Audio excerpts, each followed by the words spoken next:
All right, guys, Coach Will here from Hamilton Special Strengths. It's Tuesday, and remember yesterday we did our fat test, so I'm switching this week up where we're having a full body workout every day with a different piece of equipment. Hopefully you guys have a good amount of the stuff we use, dumbbells, bands, stuff like that. If not, you can look back at the videos before of the stuff you do and redo them. And we're at like 36 or 37 workouts, so we can go back and do them again. The law of accommodation will not come about. So with that in mind, we're going to go on to the next full body one we have today after the fat test. So we are going to use bands today. You can either use this medium-sized band like I have, or we use those mini bands we use for the side band a lot. Those can be used as well. If you don't have those, you can take tubing and tie it together. Okay, same idea. Of course, if you have one of these for the side band, it'd be best. However, you can use both of these for that as well. So, if you look here, the first thing we're going to get to is our bicycle crunch, okay? Then we'll do a side band walk, then we'll do flutters, terribles, I'll teach you those, alternating supermans, postures, and Hindu band squat. So, the first one we're going to do is my bicycle crunch. So what I'm going to do, and remember, with these bicycle crunches, I want to get my elbow to my knee, but I want to extend my other leg out and just gently tap. 1, 2, 3, all the way to 50. That's how we're going to open up, okay? Really strict on those. Then we're going to go right from there. I'm going to take my side band or my regular band. I'm going to put it on my legs here, okay? Right above my knee, right? I'm going to stack my knees over my ankles so I'm wide like this. Toes are pointed forward. I'm just going to walk. Regular side band walk. Let's go 25 yards and 25 yards back. Good. Once we're done with that, we're directly back to our mat. Okay? Now, I want to lay as flat as I can on this one.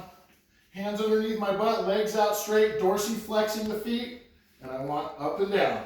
1, 2, 3, 4. I want to get 35 of those. Okay. The next thing we're going to do is our terribles. Most of you guys are pretty versed with this. Now, for this specific one, I probably wouldn't use a side band, okay? Only people who probably could use this as a 500-pound bencher, to be honest, for this exercise. So, let's get to our mini band or our medium band. Now, we're going to put this band on like handcuffs, okay? Obviously, you see how this is for me. Now, the first thing I'm going to do is you notice our terribles go 15, 15, 15, 15, and 15. The first 15 are 15 spreads. So I'm going to give 15 spreads. I'm going to hold that last one once I get to 15. Now the next set of 15 while holding the spread is circle this way. We're going to do 15 circles this way, holding that spread tight. And when we stop, we'll go 15 the other way. Good. Once we get 15 both ways, we're going to go 15 ins and outs. 1, 2, always holding tension on that band. 3, and so on, right? We're going to get 15 of those. And the last one is just over the head. 1, 2, 3. We're going to get 15 of those. Good. And then we're done with the terribles for the round. Okay? We're going to go right back to our mat here and do some alternating supermans. So, when I do this, it's important my arms and legs are way out in front of me, like so. And I'm going to lift my right arm and my left leg off the ground. 1, fire the glute. So you notice that my thigh's off the ground. I'm not just doing this. Okay? Getting that thigh off the ground. 1, and then alternate. 2. Let's get a 2 to 3 second hold at the top. Good. Good. We want to get 40 of those total. So 20 on each side, guys. Okay, now we're going to get back to the band, to our postures, okay? Now, postures are kind of weird. We're going to put this band on like handcuffs, like the other one, and then we're going to put it right to our waist with our knuckles back. Whole idea of this is we're trying to fire our Golgi tendons, okay? Our proprioceptive muscles, okay? Our posture muscles. So as we're here with the band against our waist, I just want to pull the chest up and relax. And relax. Remember, big breath in and relax. What I'm doing is I'm driving my knuckles back, bringing my chest up. Okay? Now, I want to get 25 of those postures. Really trying to feel it back here in those Golgi tendons as much as you can. The last thing we're going to do, now, if you have your band, you might as well just throw it on.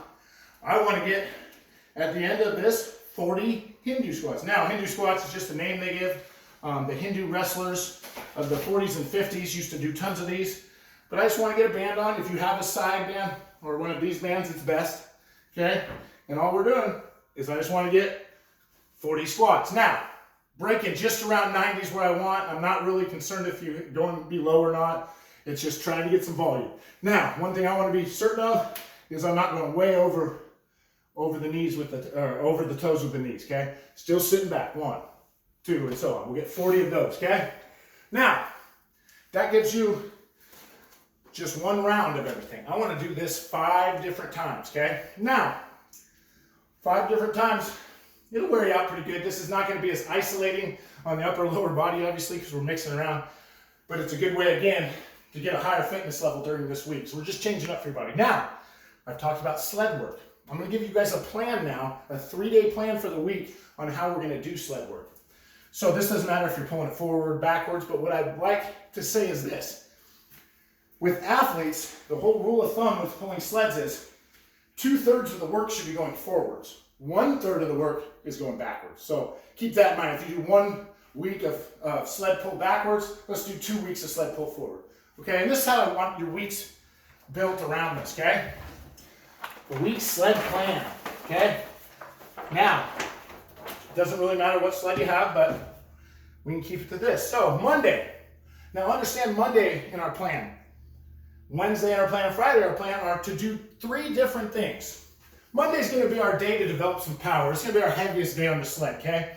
Now, every trip I want to make is about 60 yards. If you can find 60 yards, you might be able to find 30 and back.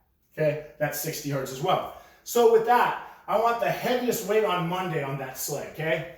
And I want to do 60 yards 12 different times, okay? That's going to build up our power, okay?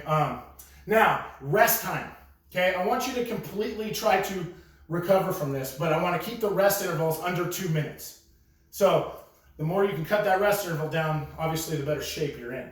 Now, when we come to Wednesday, I want to work on some strength endurance. So we're not going to do that 60 yards 12 times. We're going to do it 18 times with a medium weight or medium intensity, okay?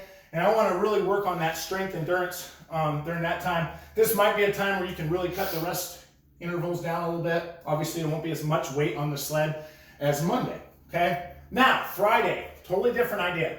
It's a recovery or warm-up day for the sled. So we're only going to make 6 trips with a light load, light to medium load, okay? But only want to make 6 trips of 60 yards. And this is going to be for recovery or for a warm-up, okay?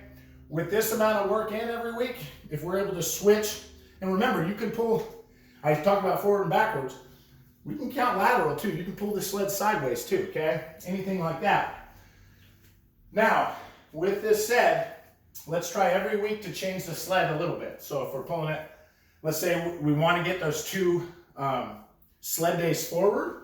Let's do the first week forward, the second week backwards, and the 3rd week forward again, following this. Now, let's keep a similar weight. It's not about how much weight's on there. If you're walking and you're going sideways like that, it's too much weight. I want you to be able to walk forward, right? Now, the way I want you to do, if you're tying the weight around the sled like this, and you really want to work the hamstrings and glutes, is to overstride and pull. Overstride and pull, overstride and pull, overstride and pull, and really have that thing working. Now, when you think about that, in terms of the amount of weight you want on there, you want something you can constantly do for 60 yards. Not that's going to make you get all over the place, right? And have to stabilize it. This is how it's going to work most efficiently.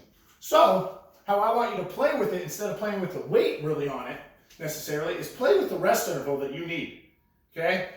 And see if you can't recover faster from one week to the other. Anyway, hope that, guys, gives you a base for at least Tuesday and for our sled work for the week.